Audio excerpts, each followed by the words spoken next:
Astaghfirullah. Bismillahirrahmanirrahim. Assalamualaikum warahmatullahi wabarakatuh. Alhamdulillah wassalatu wassalamu ala Rasulillah wa ala alihi wa sahbihi wa mawalah. Wala hawla wala quwata illa billahi wa ba'du. Alhamdulillah, di pagi ini kita kembali bisa duduk di Mushallah Al-Qadiri. Salawat dan juga salam kita hadiahkan kepada Rasul kita Nabi besar Muhammad sallallahu alaihi wasallam. Kita lanjutkan kajian tafsir surah Al-Baqarah dan kita masuk pada ayat ke-197. Baik, kita akan baca ayatnya. A'udzubillahi minasyaitonirrajim. Bismillahirrahmanirrahim. Al-hajju ashhurum ma'lumat, faman farada fihinna al-hajja fala rafatha wala fusuqa wala jidala fil hajj wa ma taf'alu min khairin ya'lamhu Allah wa tazawwadu fa inna khaira zadi taqwa wattaquni ya ulil albab. Haji itu terdapat di bulan-bulan yang telah diketahui.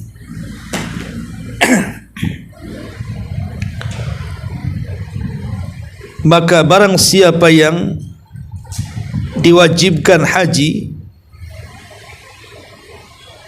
maka tidak boleh dia berlaku rafas, mengeluarkan kata-kata kotor, wala fusuqa, dan juga tidak boleh berbuat fasik, wala jidala, dan tidak berdebat fil haji ketika melaksanakan manasik haji. Wa ma taf'alu min khairin, dan apapun yang kalian lakukan dari kebaikan, ya'lamhullah, Allah pasti mengetahui. Wa tazawwadu, dan berbekalah kalian. Fa inna khaira az-zadi taqwa, karena sebaik-baik bekal adalah ketakwaan kepada Allah. Wattaquni ya ulil albab, dan bertakwalah kalian kepadaku wahai orang-orang yang memiliki pemikiran. Ma'asyiral muslimat yang dimuliakan Allah Subhanahu wa taala, ayat ini ada asbab nuzulnya. Jadi dahulu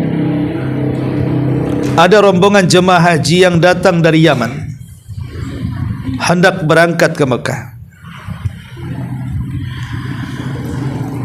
Sebagian mereka mengatakan, sebaiknya kita tidak perlu membawa bekal,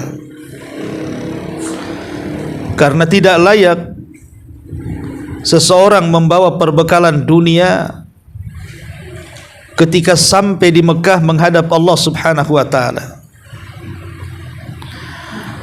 Dan kita yakin setiap niat ibadah itu pasti Allah Subhanahu wa taala akan lindungi. Akhirnya yang lain terpengaruh, kemudian perbekalan mereka pun dibagi-bagi dan disedekahkan. Kemudian mereka pun berangkat tanpa bekal. Karena berangkat tanpa bekal, sementara perjalanan Yaman ke Mekah itu kan cukup jauh. Akhirnya sebagian mereka mulai kelaparan dan berujung kepada meminta-minta orang di jalan. Bahkan sebagiannya binasa karena kelaparan.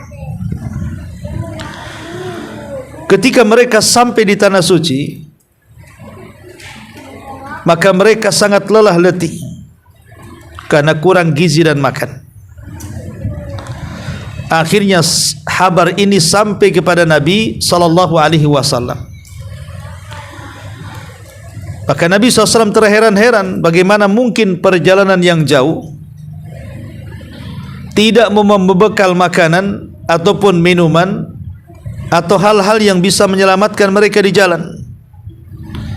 Dari sini turunlah ayat wa tazawwadu, berbekalah kalian. Walaupun perjalanan haji itu adalah sebuah ibadah, dan setiap orang yang beribadah itu akan dilindungi oleh Allah Subhanahu wa taala, bukan berarti kalian tidak boleh bawa bekal saat berjalan menuju haji. Tetap bawa bekal. Tetapi Allah mengatakan fa inna khaira zadi taqwa. Tetapi dibandingkan bekal dunia, bekal takwa jauh lebih baik dibandingkan itu. Dari sini kita tahu bahwa bekal itu ada dua. Bekal pertama bekal dunia, dan yang kedua bekal akhirat. Bekal dunia ma'ruf, sesuatu yang bisa menyehatkan badan, makan, minum, tempat tinggal dan begitu seterusnya. Karena tanpa bekal ini seseorang akan mati. Dan bekal akhirat adalah melaksanakan perintah Allah Subhanahu wa taala dan menjauhi larangannya. Itulah yang disebut dengan ketakwaan kepada Allah Subhanahu wa taala. Dari kisah ini atau asbab nuzul daripada Al-Baqarah 197 ini, Allah Subhanahu wa taala mengingatkan kita tentang perbekalan. Dan umumnya bekal itu dibawa saat safar. Umumnya bekal itu dibawa saat safar. Dan safar itu ada dua macam. Ada safar di dunia dan ada safar di akhirat. Adapun safar di dunia, sejak kita lahir dari perut ibu kita sampai kita wafat, itulah safar kita. Adapun safar akhirat adalah sejak kita meninggal dunia sampai kita dimasukkan ke dalam sorga atau neraka. Lah dua-duanya perlu perbekalan yang tidak bisa tidak. Adapun safar di dunia, tentu perbekalannya adalah menyangkut dua perkara. Menyangkut ruh dan menyangkut dengan jasad. Adapun jasad tentu ma'ruf, makan, minum, pakaian, tidur dan yang semacamnya. Tempat tinggal, kesenangan, itu semua adalah bekal kehidupan kita di dunia yang menyangkut dengan jasad kita. Adapun ruh yang menghidupkan jasad, tentu bekalnya adalah iman, ilmu, takwa dan begitu seterusnya. Lah dua perkara ini tidak mungkin dilepaskan sebagai bekal perjalanan kita di dunia. Adapun perbekalan setelah kematian kita sampai menuju ke surga atau ke neraka, maka tidak ada bekal terbaik melebihi ketakwaan kepada Allah Subhanahu wa taala yang Allah katakan di sini fa inna khaira zadi taqwa. Maka berbekalah kalian karena sebaik-baik bekal menuju akhirat kalian adalah ketakwaan kita kepada Allah Subhanahu wa taala. Baik, sebelum kita jelaskan tentang bekal terbaik dalam hidup kita, kita jelaskan ayatnya dulu. Di sini Allah Subhanahu wa taala mengatakan al-hajju ashhurum ma'lumat. Ibadah haji itu ada pada bulan-bulan yang sudah ditentukan, sudah diketahui. dan bulan-bulan haji itu dimulai dari Syawal, kemudian Dzulqa'dah, kemudian Dzulhijjah. Jadi bulan haji itu 3 bulan. Syawal, Dzulqa'dah, kemudian Dzulhijjah. Adapun Dzulqa'dah dan Dzulhijjah itu berkaitan dengan Ashhurul Ma'rum, Ashhurul Haram, bulan-bulan haram. Jadi haji itu dilakukan di 2 bulan yang sangat mulia. Pertama bulan yang disebutkan ma'lumat, dan yang kedua yang disebut dengan Ashhurul Hurum. Makanya ibadah haji adalah ibadah yang sangat mulia sekali. Lah ibadah haji ini berbeda dengan ibadah-ibadah yang lainnya dari rukun-rukun Islam. Kalau salat itu ibadah yang kewajibannya sifatnya rutinitas.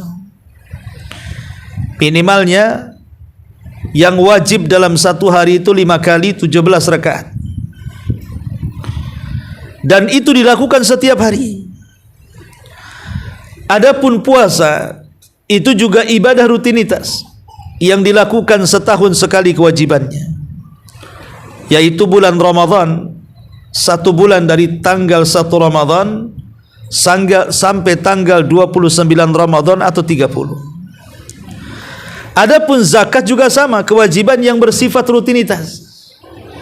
Setiap kita memiliki harta dan sudah sampai kepada nisab dan haulnya, maka kita wajib mengeluarkan zakatnya. Kalau berkaitan emas dan juga harta, maka kita keluarkan 2,5%. Lah haji ini berbeda, karena dia bukan ibadah rutinitas. Haji ini kewajibannya cuma 1 kali saja. Dalam umur kita itu haji hanya diwajibkan 1 kali. Kalaupun kemudian melakukan haji berkali-kali, itu tidak wajib hukumnya, hanya sunnah saja. Sehingga kewajibannya cuma 1 kali saja seumur hidup kita.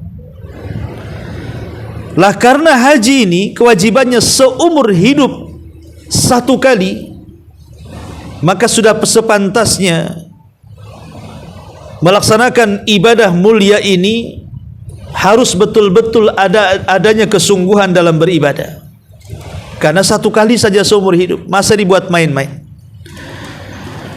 Karena pahalanya juga tidak sedikit. Nabi SAW sampai mengatakan, Al-hajjul mabrur laisa lahul jaza indallahi illal jannah. Haji yang baik itu tidak ada balasan yang pantas kecuali sorga. Bahkan kalau dia pulang di dunia saja, pulang dari manasik haji, Nabi mengatakan raja'a ka yaumin waladathu ummuhu. Dia pulang seperti anak yang baru dilahirkan, fitrah tidak memiliki dosa. Di dunia dosa-dosanya dihapuskan, seperti anak yang baru dilahirkan. Di akhirat tidak ada balasan yang pantas kecuali sorga. Lihat bagaimana betapa tingginya pahala orang yang melaksanakan haji. Ya, karena haji itu seumur hidup cuma 1 kali. Jangan pernah dibuat main-main dalam haji itu, karena tidak ada kesempatan kedua ketiga. Lain dengan salat, lain dengan puasa, lain dengan zakat yang bisa terulang dalam sepanjang hayat. Tapi haji itu kewajibannya 1 kali. Lah kewajiban yang 1 kali ini jangan sampai keliru. Kewajiban yang 1 kali ini jangan sampai main-main. Harus betul-betul difokuskan, apalagi ibadah haji itu merangkap dari 2 ibadah. Pertama ibadah badan, yang kedua ibadah harta. Kalau salat dan puasa itu ibadah badan saja. Kalau zakat itu ibadah harta saja. Tapi kalau haji itu menggabungkan 2 perkara. Pertama ibadah badan, makanya orang berangkat haji itu betul-betul harus sehat badannya, tidak boleh sakit, karena ibadah haji itu tidak sebagaimana ibadah salat ataupun puasa. Pertaruhannya bisa nyawa, terutama yang berangkat yang sudah tua-tua.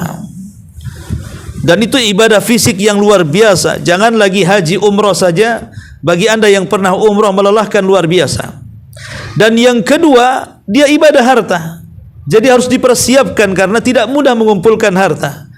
Makanya Nabi SAW sampai mengatakan, man aradal hajja falyata'ajjal. Siapapun yang hendak berangkat haji, segerakan keinginannya. Kenapa? Karena terkadang yang namanya badan itu bisa sakit. Akhirnya uangnya habis untuk mengobati penyakit. Terkadang harta itu bisa musnah. Entah karena musibah, entah karena dicuri, entah karena apa saja. Atau karena ada hajat-hajat yang lainnya. Tiba-tiba kemudian ada hajat yang lainnya yang tadinya bulat tekadnya haji, akhirnya tidak jadi karena ada keperluan yang menurut dia lebih penting. Makanya wajar kalau Nabi SAW mengatakan, barang siapa yang punya keinginan haji, sehat badannya, ada hartanya, berangkat, kata Rasul. Supaya seseorang itu tidak dialihkan dari ibadah yang mulia ini. Di sini Allah mengatakan al-hajju ashhurun ma'lumat. Kemudian Allah mengatakan faman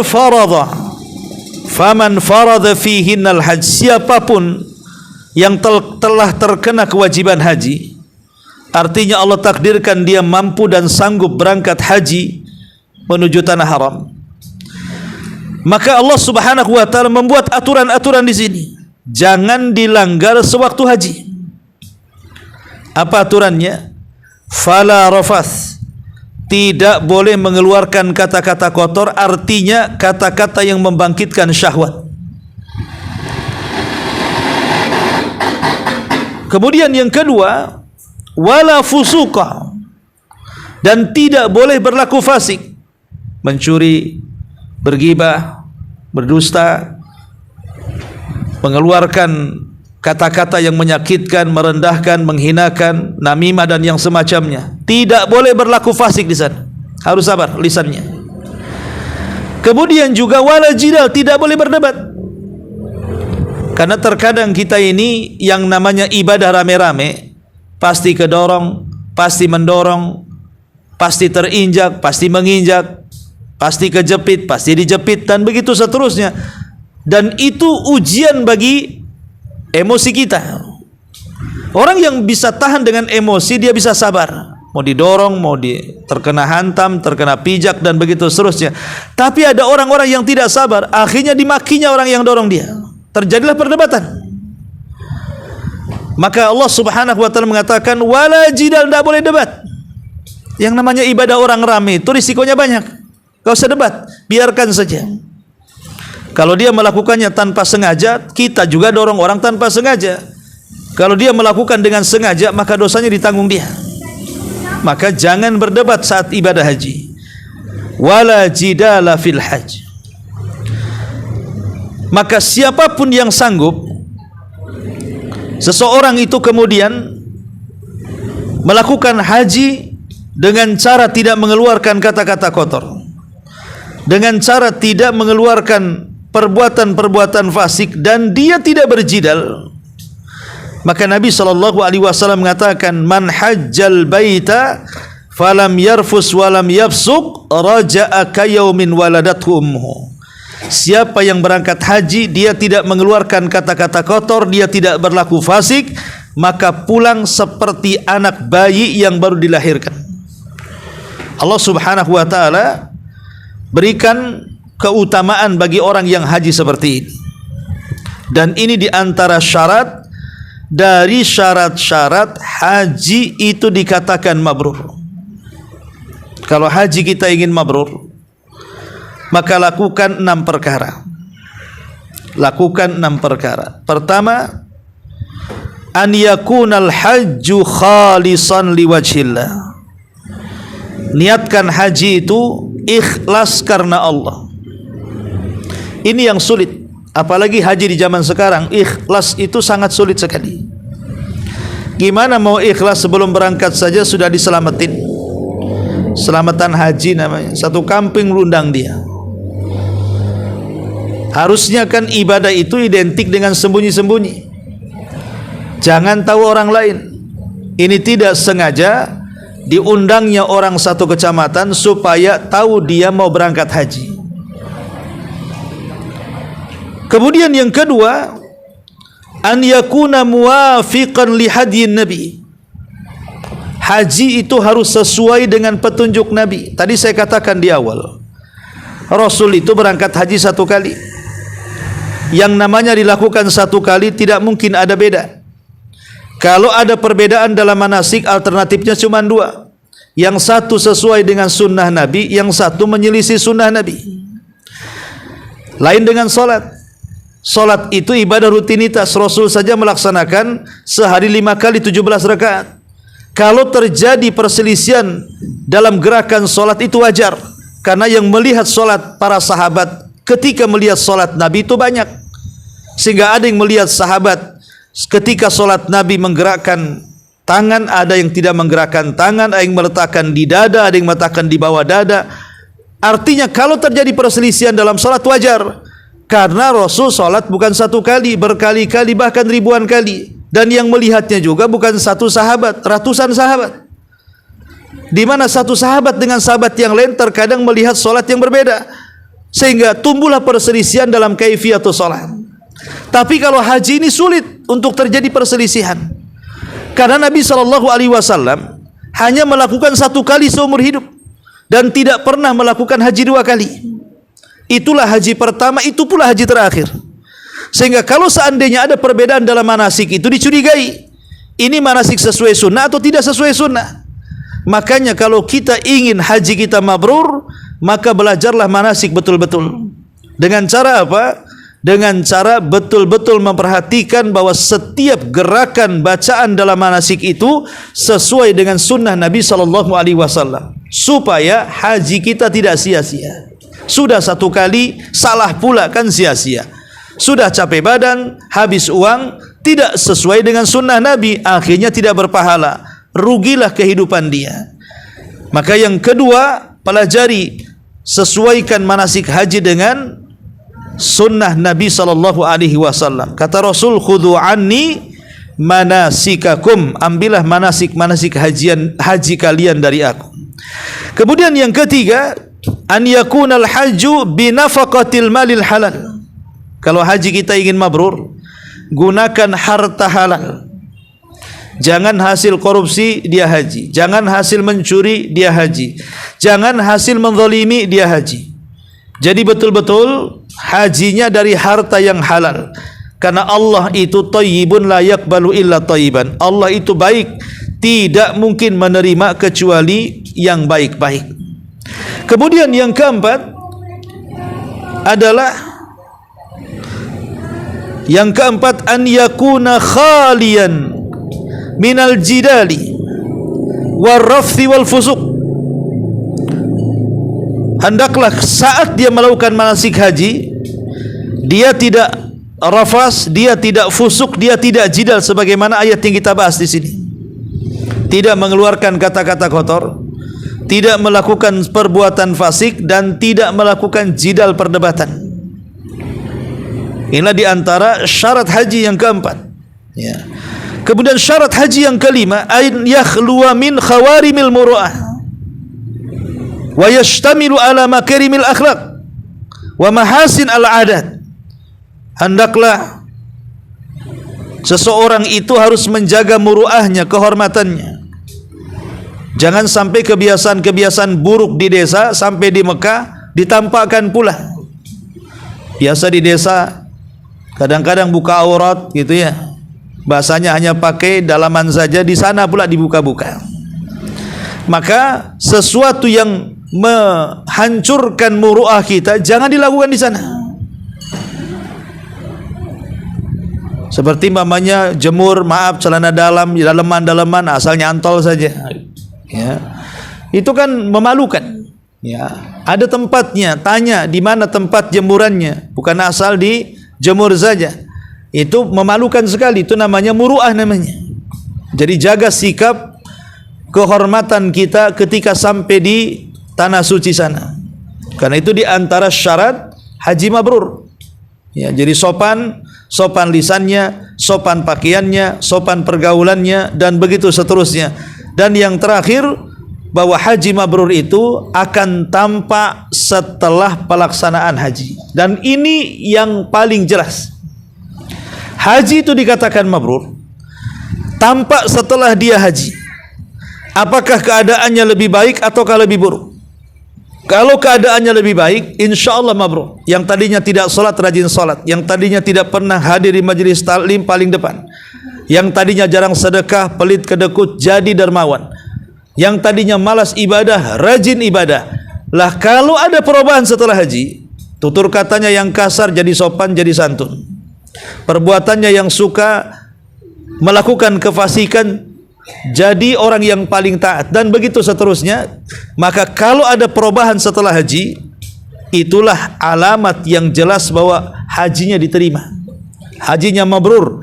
Yang Nabi SAW katakan dalam hadis Nabi SAW, al-hajjul mabrur laisa lahul jaza indallahi illal jannah. Haji yang mabrur itu tidak ada balasan yang pantas kecuali surga. Di sini Allah mengatakan, faman hajjal baita faman farada fihinnal hajja fala rafatha wala fusuqa wala jidala fil hajj. Kemudian Allah mengatakan, wa ma ya'lamu min khairin. Sini Allah mengatakan, faman farada fihinnal hajja fala rafasa wala fusuqa wala jidala fil hajj. Kemudian wa ma taf'alu min khairin ya'lamhu Allah. Dan apapun yang kalian lakukan dari kebaikan, pasti Allah Subhanahu wa taala tahu. Perhatikan ayat ini. Bukankah Allah Subhanahu wa taala mengetahui keburukan kita, baik yang tampak ataupun yang tersembunyi, sebagaimana Allah juga mengetahui kebaikan kita, baik yang tampak ataupun yang tersembunyi. Tapi kenapa di sini Allah Subhanahu wa taala hanya menyebutkan kebaikan, wa ma taf'alu min khairin? Allah tidak mengatakan wa ma taf'alu min khairin aw syarrin. Dan apa yang kalian lakukan dari kebaikan dan keburukan, pasti Allah tahu. Tapi Allah hanya mengatakan kebaikan saja dan tidak mengatakan keburukan. Kenapa Allah Subhanahu wa taala mengatakan seperti ini? Padahal Allah tahu yang baik dan yang buruk. Maka para ulama tafsir mengatakan, karena bagi seorang mukmin mustahil melakukan keburukan. Bagi seorang mukmin itu sangat mustahil melakukan keburukan. Kalaupun dia melakukan keburukan, itu karena ada dua dorongan. Pertama, syahwatnya, yang Allah katakan wa inna nafsala ammaratun bisu. Terkadang jiwa ini memiliki hawa nafsu yang mendorong untuk melakukan keburukan, atau memang setan yang mendorong dia untuk melakukannya. Kalau tidak ada dorongan hawa nafsu dan tidak ada dorongan setan, seorang mukmin tidak mungkin melakukan keburukan. Pasti dia akan melakukan kebaikan. Jadi saya ulangi, kenapa Allah Subhanahu wa taala di sini hanya mengatakan kebaikan dan tidak mengatakan keburukan? Karena bagi seorang mukmin, seorang muslim mustahil melakukan keburukan. Pasti mereka akan melakukan kebaikan dan kebajikan. Kalaupun seandainya seorang muslim atau mukmin itu melakukan keburukan, itu karena dorongan hawa nafsu dan setan saja. Adapun pribadi dia tidak mungkin melakukan keburukan. Makanya di sini Allah mengatakan wa ma taf'alu min khairin ya'lamhu Allah. Dan apapun yang kalian lakukan dari kebaikan, pasti Allah tahu. Baik yang kecil ataupun yang besar. Wa man ya'mal mithqala dzarratin khairan yara. Walaupun hanya sebiji zarah kebaikan itu, pasti Allah Subhanahu wa taala akan mengetahui dan membalasnya. Baru setelah itu Allah Subhanahu wa taala mengatakan wa tazawwadu fa inna khaira zadi taqwa. Kalau kita perhatikan ayat sebelumnya, kita tahu bahwa sebelum Allah mengatakan wa tazawwadu fa inna khaira zadi taqwa, berbekalah kalian dan sebaik-baik bekal adalah takwa, sebelumnya adalah ada perintah dan juga ada larangan. Sebelumnya didahului dengan perintah dan larangan. Adapun perintah Allah mengatakan wa atimmul hajjata wal umrata lillah, itu ayat sebelumnya. sempurnakan haji dan umrahmu, itu perintah. Ya. Kemudian setelahnya Allah mengatakan wala rafatha wala fusuqa wala jidal. Tidak boleh mengeluarkan kata kotor, ini larangan. Tidak boleh juga seseorang itu melakukan fasik, ini larangan. Tidak boleh juga seseorang jidal, ini larangan. Sementara sebelumnya perintah wa atimu, sempurnakan. Kemudian setelah itu Allah mengatakan wa tazawwadu fa inna khairaz zadi taqwa, menunjukkan bahwa takwa itu berkisar antara perintah dan larangan. Siapa yang mampu menjalankan perintah dan siapa yang mampu menjauhi larangan, maka akan mudah dia menjadi orang yang bertakwa. Karena takwa itu secara umum seseorang menjalankan perintah Allah Subhanahu wa taala dan menjauhi larangan-larangan Allah Subhanahu wa taala. Dan sebelumnya juga Allah mengatakan wa ma taf'alu min khairin ya'lamhullah, dan seorang mukmin pasti akan bisa menjalankan perintah, pasti mampu menjauhi larangan, dan kebaikannya pasti Allah Subhanahu wa taala akan mengetahui dan membalasnya. Dari sini Allah katakan wa tazawwadu fa inna khaira zadi taqwa. Berbekalah kalian karena sebaik-baik bekal adalah takwa Allah Azza wa Jalla.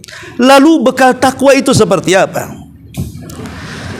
Yang Allah Subhanahu wa taala katakan berbekalah kalian dan sebaik-baik bekal adalah takwa. Seperti apa bekal takwa itu?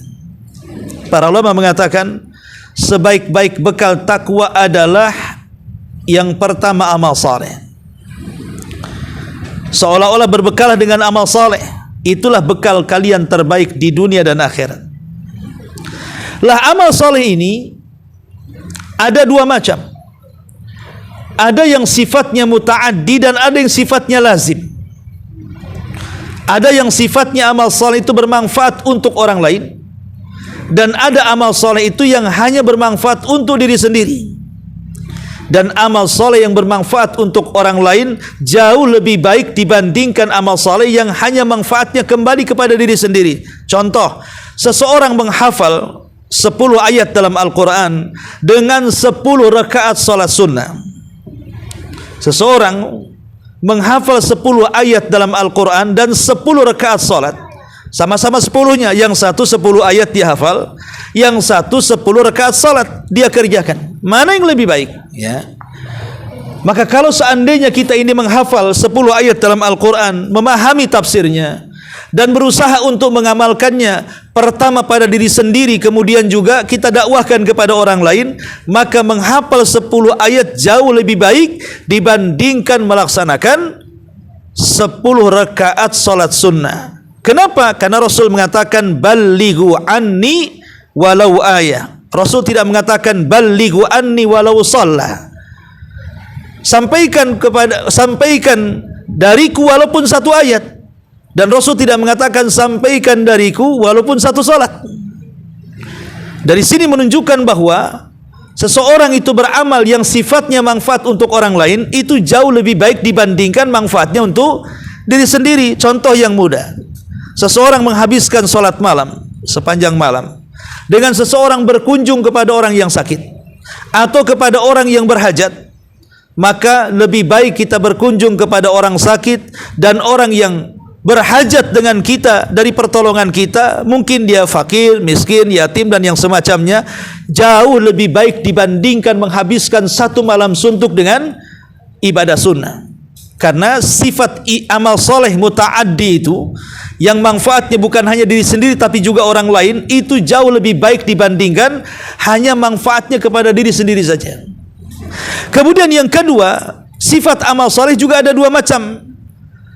Ada yang sifatnya terputus dan ada yang sifatnya mustamir, terus menerus bermanfaat setelah kematiannya. Jadi amal soleh itu ada dua macam. Ada yang terputus sampai kematiannya dan ada yang tersambung walaupun sudah sampai kematiannya. Dan tentunya amal soleh yang bersambung sampai kematiannya jauh lebih baik dibandingkan amal soleh yang hanya terputus dengan kematiannya. Dan Nabi SAW bersabda, di antara amalan-amalan yang tidak akan terputus setelah kematiannya, kata Nabi SAW, idza mata ibnu adam in qata amaluhu illa min thalathin sadaqatin jariyah aw ilmin yuntafa'u bihi aw waladin salihin yad'u lahu. Anak Adam saat dia mati tidak ada yang ditinggalkan kecuali 3 perkara, itulah yang akan dibawa mati. Pertama, sedekah yang mengalir. Yang kedua, ilmu yang bermanfaat. Yang ketiga, anak saleh yang mendoakan orang tuanya. Maka ketika seseorang itu membaca wa tazawwadu fa inna khairaz zadi taqwa, berbekalah kalian dan sebaik-baik bekal adalah takwa, maka bekal takwa itu pertama bekali dengan sedekah. Karena sedekah menuju ketakwaan kepada Allah Azza wa Jalla. Itulah yang akan bermanfaat setelah kematian kita. Mana dalilnya? Allah Subhanahu wa taala menggambarkan orang-orang yang sudah meninggal dunia, di mana mereka ingin hidup sesaat di bumi dan mengatakan laula akhartani ila ajalin qarib fa asaddaqa wa akum minas salihin. Ya Allah, kalau Engkau hidupkan sesaat saja aku ke bumi, tentu aku akan bersedekah. Kenapa? Karena orang yang sudah mati tahu tentang nilai sebuah sedekah, makanya kalau dia hidupkan ingin sedekah. Berarti sedekah itu luar biasa amalan yang bermanfaat setelah kematian dia. Kemudian yang kedua, ketika Allah mengatakan wa tazawwadu fa inna khairaz zadi taqwa, berbekalah kalian karena sebaik-baik bekal adalah takwa, berbekalah dengan ilmu. Dan ini adalah wasilah yang paling besar ketika seseorang ingin bertakwa kepada Allah. Tanpa ilmu orang tidak bisa bertakwa. Tanpa ilmu orang tidak bisa bertakwa. Mana dalilnya? Nabi SAW ketika dia sedang pergi, kemudian datang beberapa orang menemui istri-istrinya, ingin bertanya soal ibadah Nabi SAW. Kemudian istri-istri Nabi menjelaskan ibadah Nabi itu kalau di rumah ini yang dilakukan, itu yang dilakukan, begini yang dilakukan, begitu yang dilakukan, dijelaskan oleh istri-istrinya. Tapi orang-orang ini mengatakan seolah-olah merasa ibadah Rasul itu sedikit. Tapi mereka mengatakan ya wajar saja karena dosanya sudah diampuni yang telah, yang sedang dan yang akan datang. Akhirnya kemudian orang-orang ini bersumpah, berarti kami harus lebih daripada Nabi. Kemudian yang satu mengatakan saya tidak akan berbuka dan saya akan berpuasa setiap hari. Yang satu mengatakan saya akan solat malam sepanjang malam dan tidak akan tidur. Yang satu mengatakan saya tidak akan menikah dan aku habiskan hidupku untuk beribadah. Bertekad ingin mengungguli ibadah Nabi SAW. Perkara ini sampai kepada Nabi SAW. Kemudian Rasul mencari orang-orang yang mengatakan seperti itu. Siapa tadi yang mengatakan seperti itu? Maka orang-orang mengatakan kami ya Rasulullah. Maka Nabi SAW mengatakan, ingat, saya ini manusia yang paling bertakwa di antara kalian, dan saya ini manusia yang paling takut di antara kalian. Kata Nabi, innila atqakum lillah wala ahsyakum lahu. Saya orang yang paling bertakwa kepada Allah dan yang paling takut kepada Allah. Tapi saya puasa, terkadang saya tidak puasa. Saya terkadang solat malam, saya terkadang tidur, dan saya banyak menikahi wanita. Barang siapa yang membenci sunnahku, dia bukan termasuk kelompokku. Syahidnya adalah Rasul mengatakan, innila atqakum lillah wala ahsyakum lahu. Saya orang yang paling bertakwa dan yang paling takut. Kalimat khasyah itu beda dengan khauf. Kalau khauf ya takut, tapi khasyah itu takut yang diiringi dengan ilmu. Makanya Allah mengatakan innama yakhsyallah min ibadihil ulama. Hanya ulamalah, mereka lah yang takut kepada Allah. Lihat bagaimana Allah membahasakan takut dengan yakhsha, bukan yakhaf. Menunjukkan bahwa ilmu itu adalah wasilah yang paling dekat dengan ketakwaan, karena Rasul iringkan kalimat takwa dengan ilmu. Dalam kalimat akhsha, akhsha itu diambil dari khasyah. Khasyah itu takut yang diiringi dengan ilmu. Seolah-olah Rasul mengatakan, ketika ilmu diiringkan dengan takwa, maka ilmu adalah wasilah takwa yang paling besar. Tanpa ilmu Anda tidak bisa bertakwa. Hanya dengan ilmu itulah wasilah ketakwaan. Artinya watazawwadu fa inna khairaz zadi taqwa, maka berbekalah kalian adalah sebaik-baik bekal adalah takwa, artinya berbekallah dengan ilmu. Pertama dengan sedekah, yang kedua dengan ilmu, yang ketiga awaladin salihin yad'u lahu, dengan doa orang-orang yang terbaik di sekeliling kita. Dan tidak ada doa yang terbaik dari orang-orang sekeliling kita kecuali anak-anak yang saleh. Si buah hati, penerus cerita, penerus sejarah, pendidikan yang terbaik untuk anak-anak sehingga mereka menjadi anak-anak yang saleh tanpa disuruh, mereka pasti mendoakan orang tuanya. Itulah bekal kita. Jadi kalau Allah berikan amanah kepada ibu-ibu berupa anak-anak, maka rawatlah mereka dengan baik. Itu zadi takwa terbaik, ya, bekal takwa terbaik untuk kita, supaya kita diselamatkan oleh Allah Azza wa Jal. Maka dengan doa-doa mereka, anak-anak yang soleh yang kita didik dengan baik, itu merupakan bekal terbaik bagi kita. Wa tazawwadu fa inna khaira zadi taqwa. Ma'asyiral muslimin muslimat yang dimuliakan Allah Subhanahu wa taala. Kemudian Allah Subhanahu wa taala tutup ayatnya, wattaquni ya ulil albab. Bertakwalah kepadaku wahai orang-orang yang memiliki pandangan. Bertakwalah kepadaku. Makna takwa memang banyak sekali yang disebutkan para ulama. Di antaranya dikatakan Ali bin Abi Thalib radhiyallahu an, ketika ditanya apa itu takwa wahai Amirul Mukminin, maka Ali radhiyallahu an mengatakan takwa adalah al khaufu minal jalil, wal amalu bitanzil, wal qana'atu bil qalil, wal isti'dad li yaumir rahil. Inilah makna takwa yang sangat bagus sekali yang disebutkan oleh Amirul Mukminin Ali radhiyallahu an. Takwa itu menanamkan perasaan takut kepada Allah, karena takut kepada Allah menjadikan kita berhenti maksiat. Takut kepada Allah menjadikan kita segera tobat. Takut kepada Allah menjadikan kita semangat untuk ibadah kepada Allah Azza wa Jalla.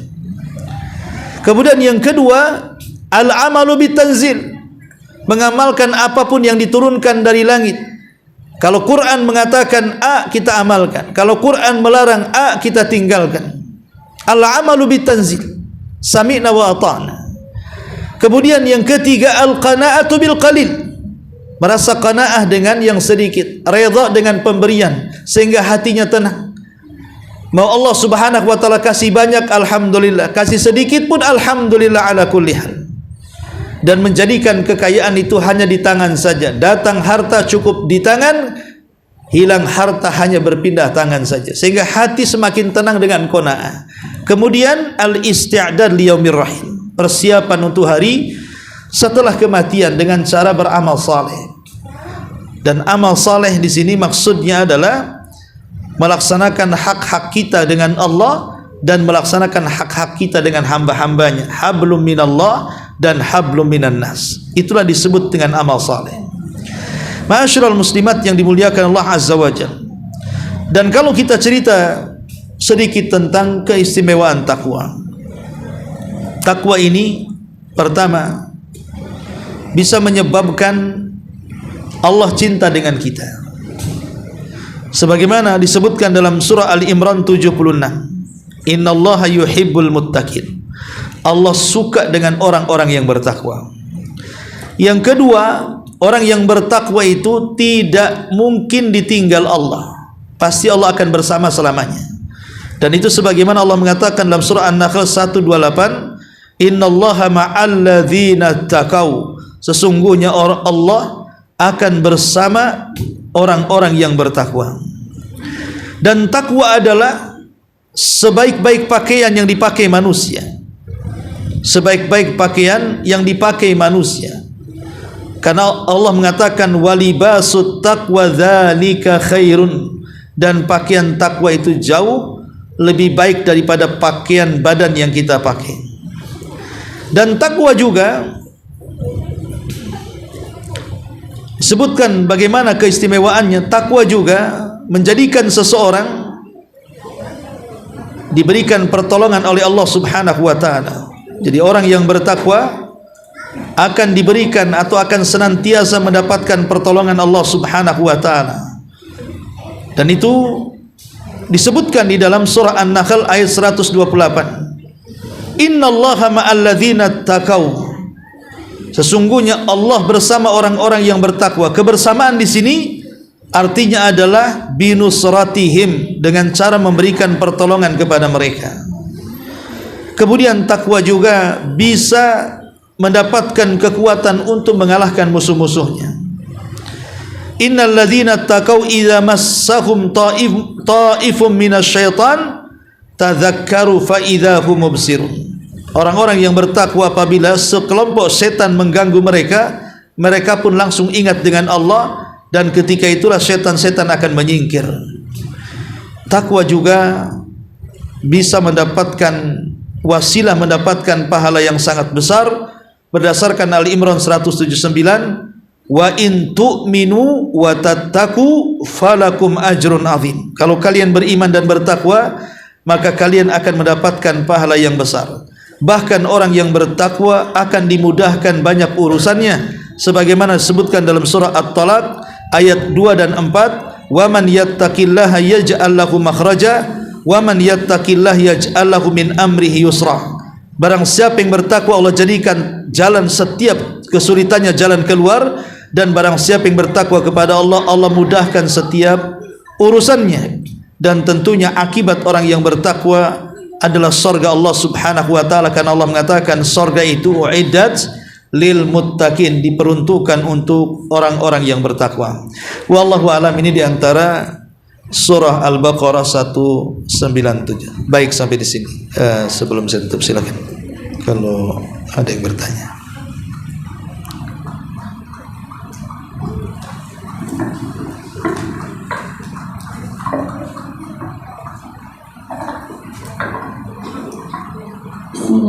Jazakallahu khairan Ustaz atas paparan ilmunya. Semoga kami dapat mengambil faedah dari apa yang sudah Ustaz sampaikan dengan sangat detail. Yang ingin ditanyakan tadi Ustaz, di mana Ustaz ada mengutip sebuah hadis Rasulullah SAW, yaitu balighun anni walau ayat. Yang ingin ditanyakan, apakah ini merupakan perintah wajib bagi setiap muslim Ustaz untuk menyampaikan setiap apa yang dia dengar? Apakah wajib Ustaz? Ya, bismillahirrahmanirrahim. Kalimat balighu anni walau ayat, sampaikan dariku walaupun hanya satu ayat. Tentu maksudnya sesuai dengan yang kita pahami dari ilmu yang Allah anugerahkan kepada kita. Jangan memaksakan sesuatu yang kita tidak tahu, jangan disampaikan. Kita hanya menyampaikan ilmu yang kita ketahui saja, sebatas yang kita ketahui. Adapun apakah kemudian dakwah itu bersifat wajib? Ya, dakwah itu bukan fardu ain. Dia bukan fardu ain, dia adalah fardu kifayah. Kalau sebagian orang sudah menyampaikan, berarti gugur bagi yang lainnya. Dalam keluarga, kalau seandainya sudah ada yang menyampaikan kepada suami, kepada orang tua, maka kita hanya sekedar menyempurnakan saja.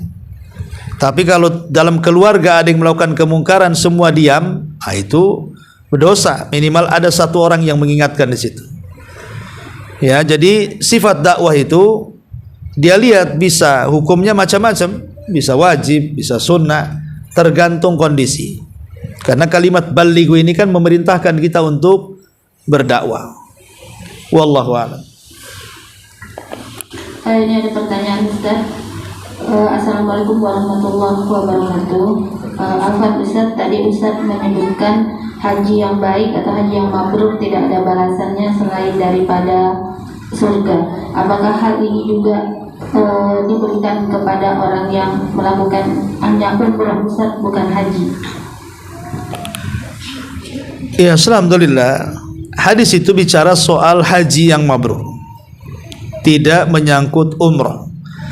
Karena umrah sendiri menjadi perselisihan hukumnya, ada yang mengatakan wajib, ada yang mengatakan sunnah. Tapi kalau haji tidak ada yang mengatakan sunnah. Sepakat haji itu rukun Islam, dan sepakat haji itu hukumnya wajib. Dan siapa yang sanggup haji tidak haji dosa. Tapi siapa yang sanggup umrah tidak berdosa. Ya, bagi yang mengatakan umrah itu sunnah, dan itu mayoritas ulama mengatakan sunnah. Walaupun ada yang berpendapat wajib, karena menggandengkan perintah umrah dengan haji, wa atimul hajja wal umrah. Ketika Allah sebut satu nafas perintah haji dan umrah menunjukkan wajib, tapi sebenarnya mengatakan tidak.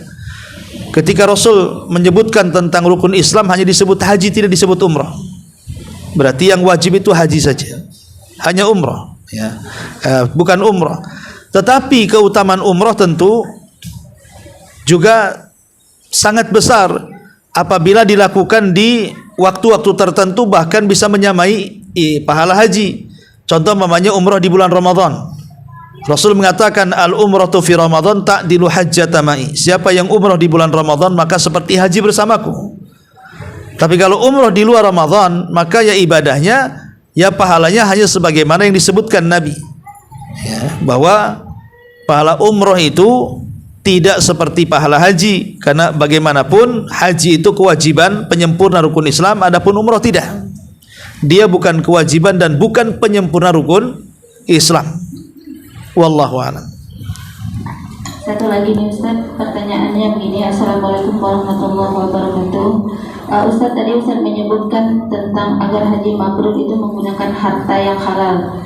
Pertanyaannya begini, bagaimana ketika kita pernah berangkat haji dan kita menggunakan harta itu tercampur antara harta halal dan harta haram, karena saat itu kami belum mengetahui ilmunya Ustaz. Apakah haji kami diterima oleh Allah Subhanahu wa ta'ala?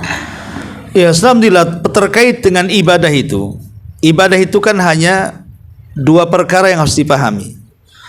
Pertama, sah dan tidaknya. Yang kedua, berpahala dan tidaknya. Kalau bicara sah dan tidaknya itu mudah untuk dijawab. Selama kemudian terpenuhi syaratnya, terpenuhi wajib dan rukunnya, selesai. Ibadah itu sah. Tapi apakah ibadah itu qabul, artinya berpahala atau tidak, itu urusannya bukan kita. Itu urusannya Allah Subhanahu wa ta'ala. Kita tidak tahu sampai ngaji kita siang ini apa berpahala atau tidak, salat kita tadi subuh berpahala atau tidak, baca Quran mungkin semalam kita berpahala atau tidak, tidak ada yang tahu. Cuman kita berharap bahwa setiap yang kita lakukan diterima, itu saja, ya. Tetapi alamat-alamat diterima sebuah amal juga ada indikasinya. Salah satu indikasinya adalah alamat diterima sebuah amal soleh itu adalah ketika dia tidak menggunakan harta yang diharamkan. Itu salah satu indikasinya, harta yang diharamkan. Bagaimana dengan pertanyaan tadi? Saya sudah haji Ustaz, saya dulu masih jahil sehingga tidak tahu mana harta yang baik, mana ya harta yang tidak baik. Ya, sekarang kita terpikir dulu mana yang lebih besar, harta yang baik atau harta yang tidak baik.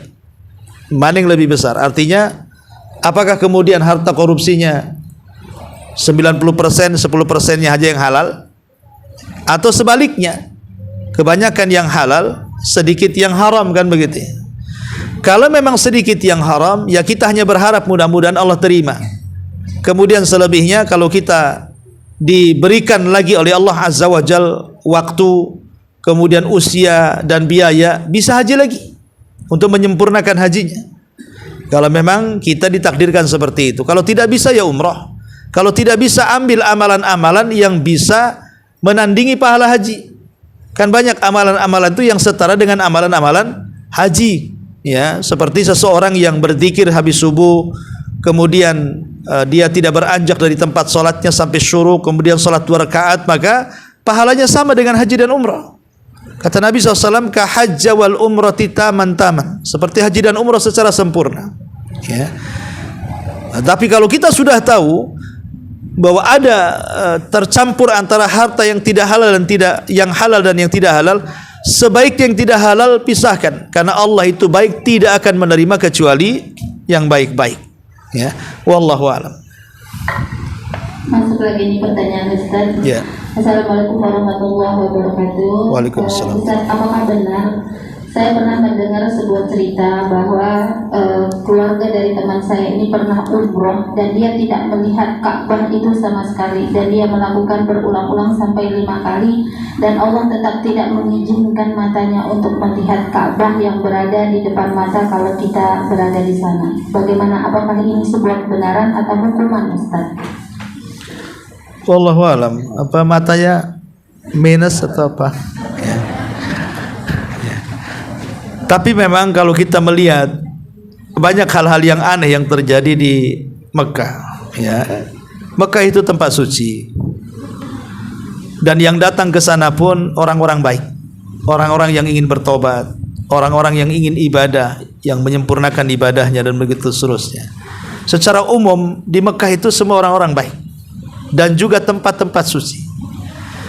Kalau seandainya ada peristiwa-peristiwa yang aneh seperti tadi, sudah keliling 5 kali kok tak nampak Ka'bah gitu kan, wallahu alam, ya bisa saja mungkin Allah sedang menghukum dia, atau mungkin dia punya penyakit dan begitu seterusnya di matanya.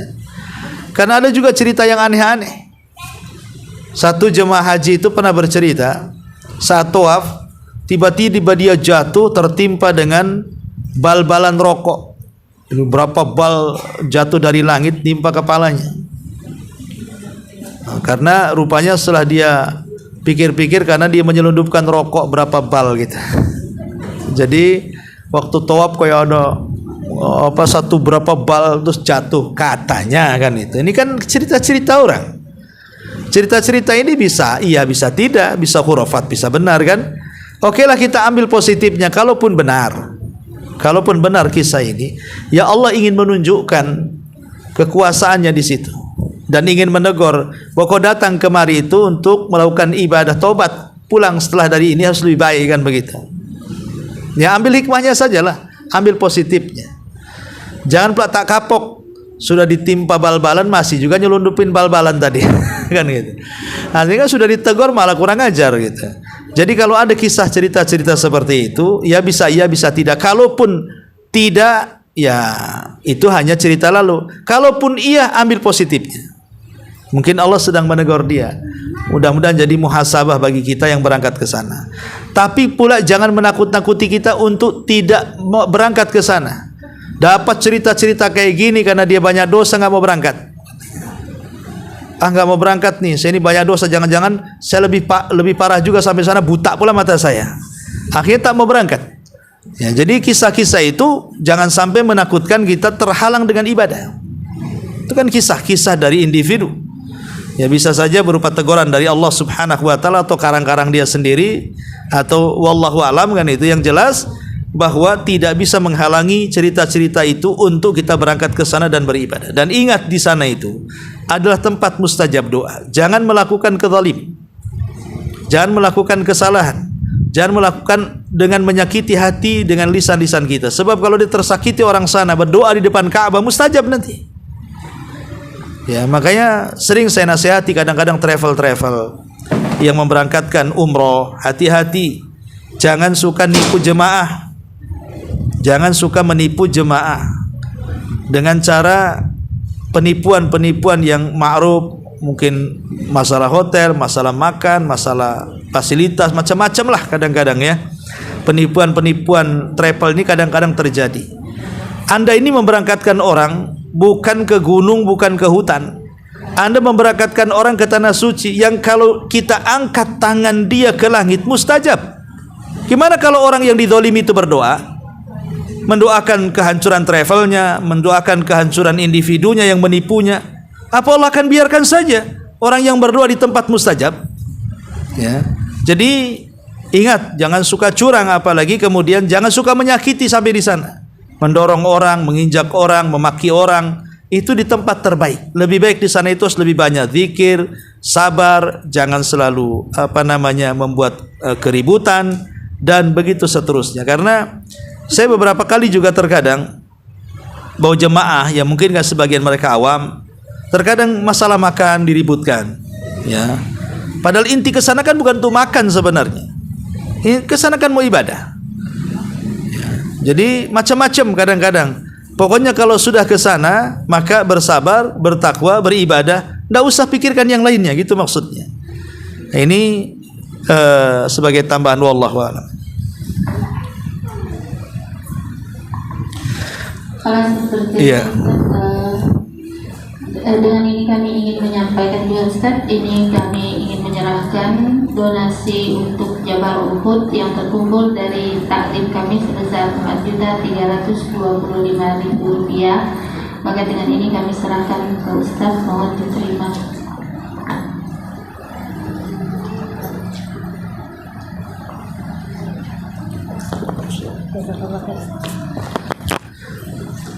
Iya.